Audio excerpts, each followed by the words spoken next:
Hey y'all, this is David with Beagles on Fire. Wanted to do a little video shoot today. It's Mother's Day. Just thought I'd talk to y'all a little bit about mothers and different things like that. This right here is a dog named Nugget. She's not a real big dog. She's one of the smallest ones, but her hunt is really, really big. And so the people that get something out of this, if she'll raise these puppies, will be a smaller breed of dog. I wanted to show you, she's about 2.5 to 3 weeks from being due. You can see she's starting to show a little bit on her belly, but she's not really swelled up a whole lot. The gestation period of time for puppies, for those of you that don't know, is 58 to 63 days. So if you know when your dog bred, you go out and mark your calendar, and I've done that ever since I started doing this. I personally breed when they're in heat. I breed them usually about the 10th or 11th day is usually when they're about ready to roll, but you just have to watch them and kind of put them together and see what happens. If it's not happening real quick, the female will let you know if she's ready to be bred or not. But I breed one day, skip a day, breed on the third day of after I start. So if I breed on a Monday, I skip Tuesday, breed on Wednesday. I take Tuesday's date, I go on the calendar, 58 to 63 days. And within, the accuracy on that has been about 98% of the time they have them then. Now, as I've said in one video before, I learned from the vet that the sperm can stay active, and so it depends on when the egg and the sperm unite. So the sperm can stay active and ready to roll for like up to 9 days. My vet told me 9-10 days, and so that could throw your dates off. But most of the time, 98% of the time, I would say I've had it to hit at the right time. But this is Nugget. She's got a little bit further to go. We just brought her into the mama kennel here just because I had an open one. But I want to show you a dog that is ready to pop, literally ready to pop. And that would be this dog right here, that if she'll come out from back there. Come here, Josie. Come here, Josie. Come here, baby. Come here, Josie.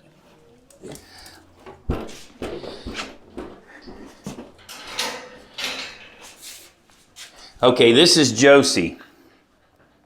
Josie is at that 58 to 63 day mark. Yesterday was the 58th day. Okay, so she is at that moment where things are really ready to go. Let's look at her. She is, like I said, literally ready to pop. And Josie's had a litter of puppies before, so this is not her first time. Now, the things you look at, obviously, if you look from the side, you've got a very drooping belly is one way you would know. But the way you know when they're really about ready to totally going to have puppies is they'll quit eating their food. She's been eating some of her food, pretty much most of her food, but not totally all of her food. So it's kind of getting to that cycle. She's not eating it as fast. And then you also can feel the inner ear. It's starting to feel a little warm. If it starts to get hot and she quits touching her food altogether, she will literally, the last 24 hours before she has babies, most often the dogs won't eat their food at all and their ears will be hot. And you'll also see them spending a lot of time just laying in the whelping box or wherever you have it. They'll be very inactive, resting up for the big event. And their body goes through so many different changes, and we'll talk about that in a minute. But this is Josie, about ready to pop. Was hoping she would actually be having babies for the video today, but wasn't in the cards for that. But now I'll show you one who just had her babies. We'll step over here to this one. This is Bailey.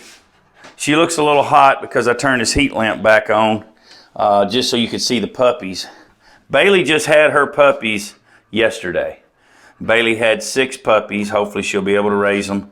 But these are her puppies. 1 day old, literally. They've probably been born now for about 26, 27 hours. And so she's got her babies. She's laying here. This is her first litter. And she's been laying here and doing well with her puppies, taking care of them. And we'll talk about what the mama goes through and the care that they have here in just a minute, okay? So this is Bailey, just had her puppies. Okay, this is Midnight right here. She had 10 puppies I think I sent out a video the other day with an announcement about puppy updates and all that. She had 10 puppies, but she has got 7 puppies now. She lost 2 males and 1 female. You see she's there cleaning the dog, licking the dog, and just laying there, letting them feed and taking a good job, taking good care of them, doing a good job. That's midnight. And so now we'll come over here. I doubt she'll do it, but hey, happy girl. Happy girl. You gonna smile? She'll normally smile for you, but there's her puppy. She's doing well with hers. I'm talking about you, girl. So they're doing well. Very fat, healthy puppies. That's what you look for. That's a sign that you got a good mama doing a good job, as the puppies are fat and healthy and very well taken care of. And so she's back in there now, gonna take care of them. She's growling at another thing she thinks she hears. What are you doing, happy girl? Yeah, there you go, baby. All right, we got one more in here in the mama room, and this is Blackbriar's pups. And there's Blackbriar there. She was just laying with them just a second ago. But they're all nice and fat and healthy and just kicked back and not a care in the world, because they just waiting on mama to come back in there with milk when they wake up. So these have started to tick up. They're going to all be blue ticks. But this is just some of the stuff the mamas go through. In my particular setup here, I've got a whelping box there that's all plastic with a mat in it that we can sanitize and clean out. And then they have a doggy door they can go out to go to the back. So this is Blackbriar right here. She's getting back in there to take care of her puppies. Okay, I thought I'd read a few verses here in the Bible that speak about a mother and different things like that. By the way, before I go any further, this happens to be my mother. I know I call her Mom all the time, but her name is Ann, and she helps take care of dogs around here, and she would tell you that she's the general flunky, but she's not. She's actually the queen of the kennel, we'll call her, okay? So let me read a few of these verses here. Proverbs 31:28 through 29 say, her children rise up and call her blessed, her husband also, and he praises her. Many women have done excellently, but you surpass them all. Deuteronomy 6:6 through 7 says, and these words that I command you today shall be upon your heart. You shall teach them diligently to your children, and shall talk of them when you sit down in your house, and when you walk by the way, and when you lie down, and when you rise. In other words, you talk all the time about these things. Proverbs 31:31 says, honor her for all that her hands have done, and let her works bring her praise at the city gate, meaning that she gets praised in public.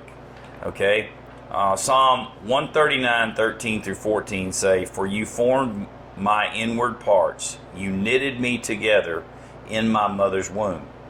I praise you, for I am fearfully and wonderfully made. Wonderful are your words, my soul knows it very well. Now I'm just going to go ahead and talk about these verses for a minute, and then I'll get back to talking about what how this relates in puppies and sort of thing like that. You know, when it says that as a mother, obviously I'll never be a mother, obviously, even though this world is getting crazy and saying that it's possible, it's not going to work in my world. But anyhow, it says many women have done excellently, but you surpass them all. In other words, when you have the right kind of mom, not only do her children rise up and call her blessed, but they stand out above even those that are doing real well. They stand out. A Proverbs 31 woman. And you know, it said that you teach them diligently to your children in Deuteronomy. And my mom has done that. She has taught all of her children diligently. And you know, a beagle hound that's worth a flip, that's a mother, is going to teach her offspring. Many times I take the dogs out, I put them in a training pen when they get old enough. A lot of times I put the mother in there with them and let her teach them. And then I'll take them out in the wild and continue on and let them teach them. And so that verse kind of relates to how sometimes you can do your training with dogs too. Honor her for all her hands have done, and let her works bring her praise at the city gate. You know, mothers work their fingers to the bone. You know, you got a lot of people that say, oh, you're just a stay-at-home mom. That usually means they outwork a lot of other people when they stay at home, because they're constantly doing things. I think of different people I see that work all the time, with their children at home, and the ones that spend the most time with them seem to have kids that have a bond with them a lot better. In this Psalm 139:13-14 that I just read, "For you formed my inward parts, you knitted me together in my mother's womb." That's referring to God who knitted us together in our mother's womb. But I think it also, when it says, "For you formed my inward parts," I also want to take a twist on that, okay? Inward parts.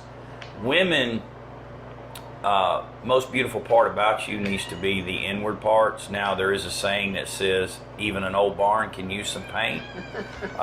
So you're going to attract guys, obviously, with your outward beauty to start with most of the time.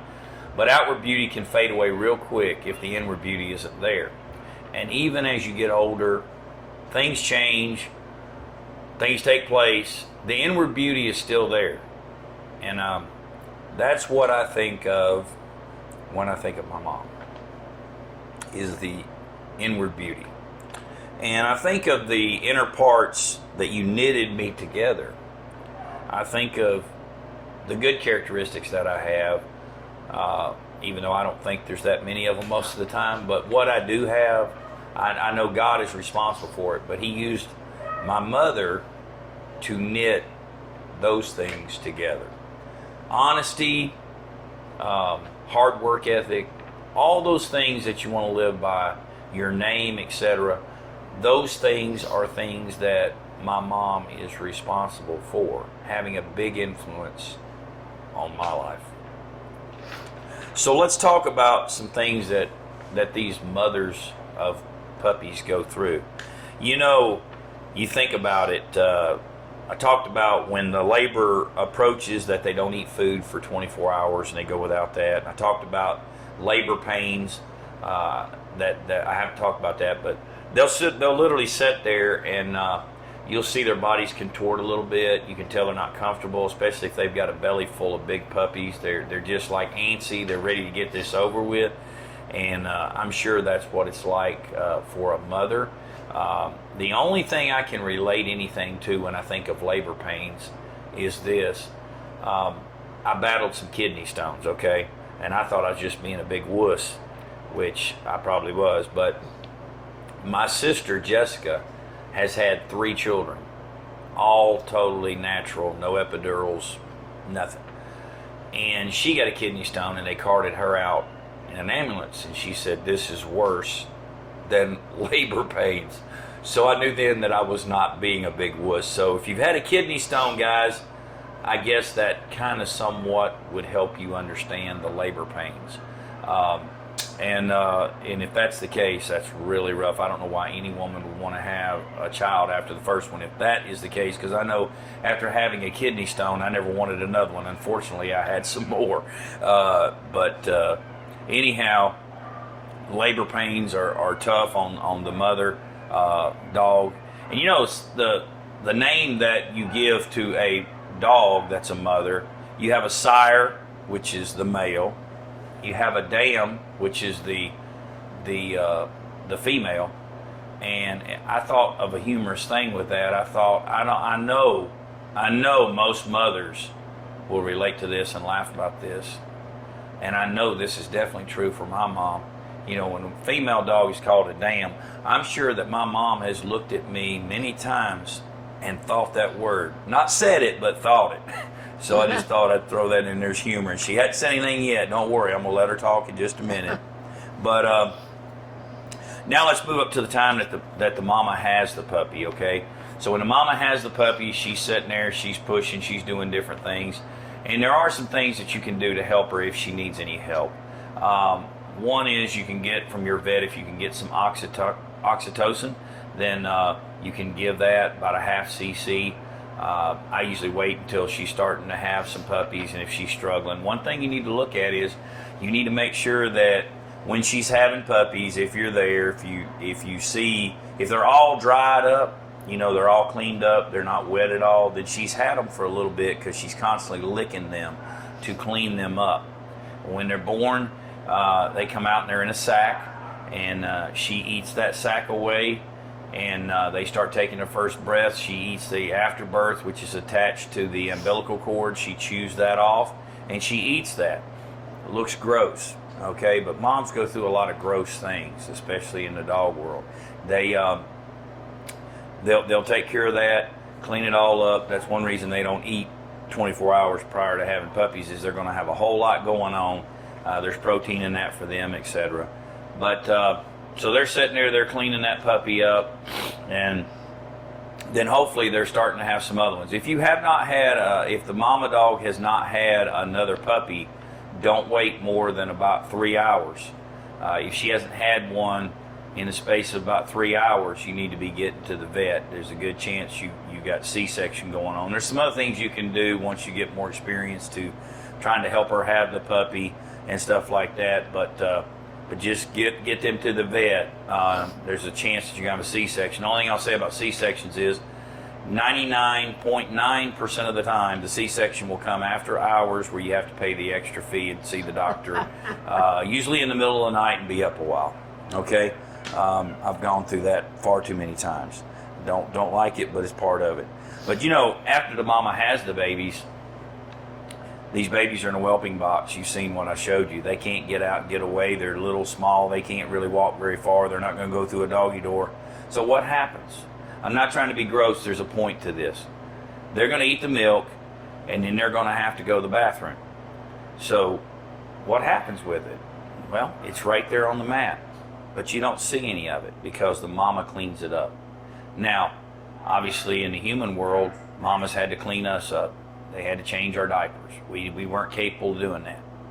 But imagine, ladies, when you start to think it's really rough, and I'm sure it is. We've all had those, where you're like, honey, I think there's a problem, and you want the other one to take care of it. That's the good part about being a grandparent. You can handle back when that happens. But anyhow, mama dogs don't get that. They as humans, you get to use wet wipes and all that kind of stuff to clean them up with. The mama doesn't take her paws and clean it up. The mama has to clean up using her mouth. She has to literally clean up after her puppies that way. Licks them clean, keeps them clean. If they have any sores or anything, she licks those too.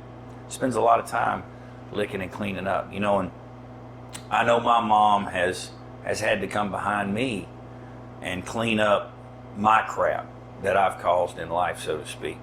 And that's not any fun. There's times when you've done things that you wish your mom hadn't had to deal with, and we've all done that. And moms look at it. Sometimes they probably get frustrated with it, but a lot of times they just go, hey, this is just part of the job, part of the territory. And I'll tell y'all some funny stories about myself, and my mom can tell you a few too in just a minute. But some of the crap I put her through, so to speak. But as the mama dog goes along with this process, she normally gets worms from these puppies. You have to worm your puppies, you have to worm your mom, the mama dog. And so she goes through so many things. Like I said, her body changes, it blows up on her. If she's a rabbit dog, she gives up some stuff. She gives up the ability to go run. The desire's still there, but she realizes she has a task to take care of. And I know that mothers out there have a lot of things that they would love to do, but they sacrifice that for their kids. A lot of times when, single mom, or not a single mom, a woman that has no children can go out and, hey, I'm going to go out to a meal with my friends or this or that, or I'm going to go over here and do this activity, that activity, I'm going to go to the gym, or whatever you're into, you're going to go do. But when you have kids, your life totally changes. So you're now tied down to those kids, and you don't come in. I know there's days when it probably happens, but you don't normally come in and go, oh, I wish I could go do this, but I got these blame kids. You're like, no, it's not even a thought. Yes, we have kids, and we're proud of that, and we move on. And so I see it in my daughters and other people that they just roll right on along with it, no complaints. Same thing with these dogs. There's, if you open the gate, they might come out of the gate for a minute, but they're not going to try to go out here and run rabbits because they got a responsibility here. And they realize that their number one responsibility is raising these dogs here. And they're on the dogs, they're on the puppies till the puppies are about 6 weeks to 8 weeks old. I normally leave mine on them till about 8 weeks old. At that time, the puppies have started to eat some food on their own, and they're kind of weaning off of mama. And then mama's job is pretty much done at that point. Mama goes her way, puppies go her way. They meet again in the field or whatever if that happens. And, they have to let go of their puppies. Their responsibility is at that point over. They have raised their pups. Now, I know some of you women are thinking, Lord, I wish it was just 6 to 8 weeks for us. We could turn them loose. But remember the thing called doggy years? So, you got to take the good with the bad. If it worked that way, you'd also realize that when you're like 4 years old, if you were 4 years old at doggy years, you'd be real old. So at a young age, you'd be real old in doggy years. And I know sometimes kids can make you feel that way. But anyhow, other thing I wanted to say about this is when the females are here, first of all, the puppies get more genes and genetics from the dam than they do the sire. Okay, at least 60% or more, I would say, the genes and characteristics come from the mother. So if you breed a female that's real good, chances are you'll have good puppies. Now, it does help to breed that female to a good sire, but it's better to breed a good female to an okay male than to do it the other way around. A lot of people trying to breed real good males to just anything and everything and wonder why they're having problems with their puppies. Well, if the characteristics of the mother are not what they need to be, you're never going to have the right turnout.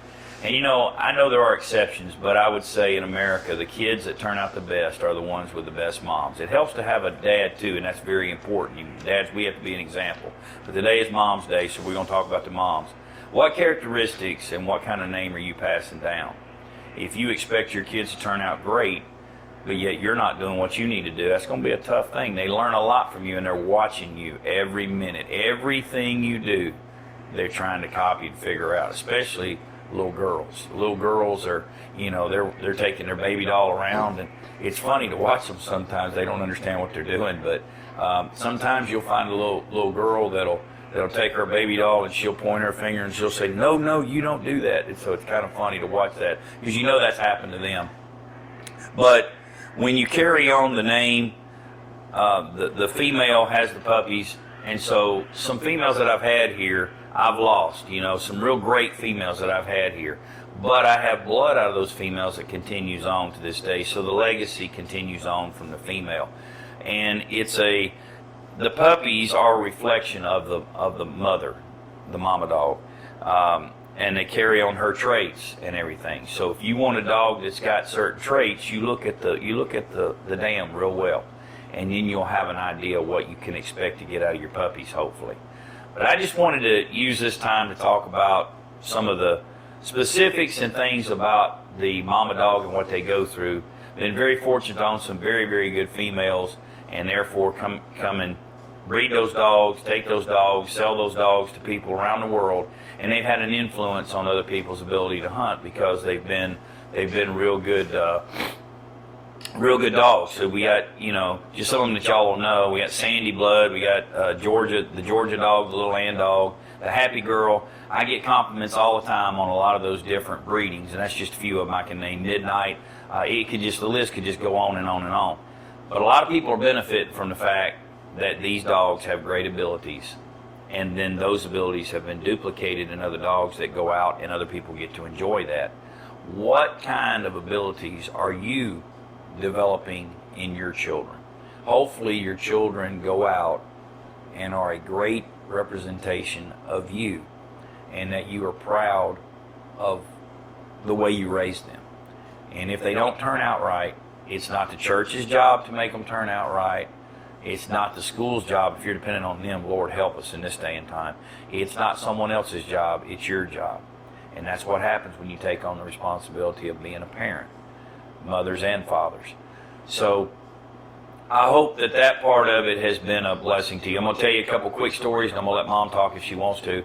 A couple things that happened that stand out in my mind of the way I was raised.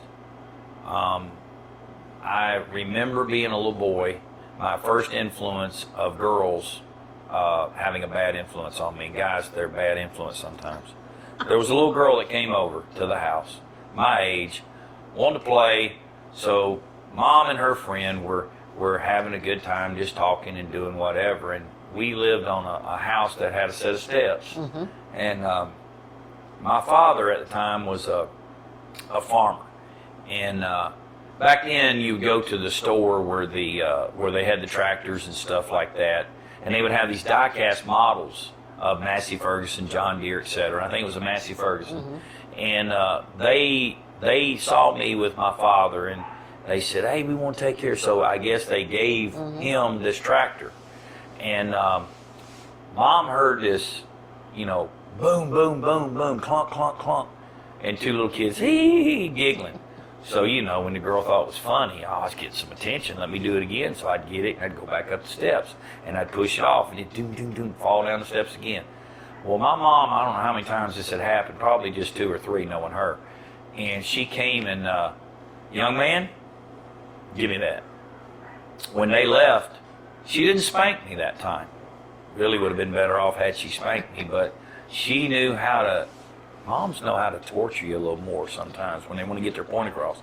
So my mom did what modern mothers do in a different twist. She told me that my toys were in a timeout and on restriction. Now, I didn't even understand what that meant.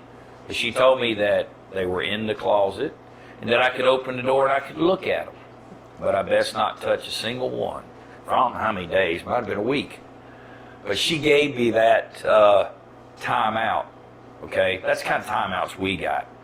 We also got the timeouts where it's like, I'm going to take the time out to spank your tail right now. That's the kind of timeouts we got. She took time out of her busy schedule to take care of that. I remember another time when I went to your mom's over in Noble Park in Paducah. They had this big metal slide. You know, you kids these days, y'all don't understand the way things were. I'm going to sound old here. You know, the snow on both hills, barefoot, going to school, uphill both ways. But back then, the public parks and stuff, they had these nice metal slides that in the summertime got real hot. I guess that was to make sure the kids got off the slide quick. But I was on the slide and I was out there. My mom had given me a water pistol. We were out there, you know, you're supposed to have some fun shooting water pistols. Well, I watched this one kid, and what he did, he threw his down the slide, and then he threw it on the ground, he stomped on it, broke it into a bunch of pieces. And I thought, well, that's kind of, let's see what that's about. You know, another influence, you know. And so I did it. And I also watched the kid run from his mom when he was going to get a spanking. And he got out of it. I thought, file that one away. That's a good move right there. Let me learn that play. Well, Mom was going to spank me. And so I started running. And she said, and this was like a tone button, if y'all know about the tone button. This was my tone button. When Mama said, David Bruce Ring, that's a tone button. You fixing to get shocked. Well, she said, David Bruce Ring, you can run, but you're going to come back. And when you do, it's going to be a lot tougher on you. Now, this innocent-looking woman here was not the type that would forget about that. And so I stopped right there and said, I better go back and take my licks. I remember another time when I'd done something, it might have been the water gun thing, but I did it, and I think we had to go to the grocery store. And so my mom told me, when we get home, I'm going to spank you. So I decided, well, let me try this. So what I did was I went along my way, and I helped real good, but I fell asleep conveniently to take a nap in the car, thinking, when we get back, Mom will just take me in there and lay me down and forget all about it. Well, when we got back, she woke me up, and, you know, I wasn't really asleep, but she woke me up, and I helped get all the groceries in. I was just a little soldier, you know, walking the line. There you go, Mom. Anything else I can do? Yeah, you can come in here and get what I told you. I'm like, dang, that didn't work either. And so I had all those things happen. Then I'll fast forward a couple more stories real quick. I was an 8th grader playing baseball, and I decided to throw my bat when I struck out at the plate. I took my bat, threw it down. I didn't say anything ugly, but I threw my bat because I struck out. And my mom was there watching. Now, I've gotten up in age now. I mean, it's like spankings are not happening now, as I'm getting, quote, too big. But she knew how to control me with her words. and she knew what buttons to push. And she said, David, I'm going to tell you something. If I ever come to another game of yours, which she came to all of them when she was in town, if I come to another game and I see you do that again, I'm going to march out on the field and I'm going to drag you off the field and you will not be playing. I'll tell the coach. Parents these days wouldn't do that. She would have. Her maiden name is Stallion, and she lives up to that name. And I just remember different things, but we've had a good time, and as we've gotten older and things, she's always been there for me, and we have had great trips, as some of y'all saw recently. But I've talked enough. I've made too long of a video that I intended to, but I could talk for hours about my mom and things that are going on. But Mom, is there anything you'd like to say? You brought back a lot of memories. A lot of things have happened, but I'm thankful to God for the man that he's turned out to be. And little did I know, in those days when I showed him his toys and said, look at them, don't touch. And all the other stories he told, little did I know at that time what an influence it would have on him. But God has blessed me, and God has blessed David. And I'm so thankful that he is a Christian, and he loves the Lord, and he serves the Lord. And that is a great blessing to me. Well, I hope this has been a blessing to y'all. And I want to say this to each of you mothers out there. No matter how old or young you are, happy Mother's Day from Beagles on Fire, and I hope this has been a blessing to you. And I'm just thankful that my mom got to be here. And one good thing about this video is you had a lot better thing to look at than what you normally have with me. And so anyhow, but just keep being an influence on your kids, and you'll see what they turn out to be. But all credit and all glory goes to God for anything that is good in each of us, because we know that on our own we are nothing. Thank you.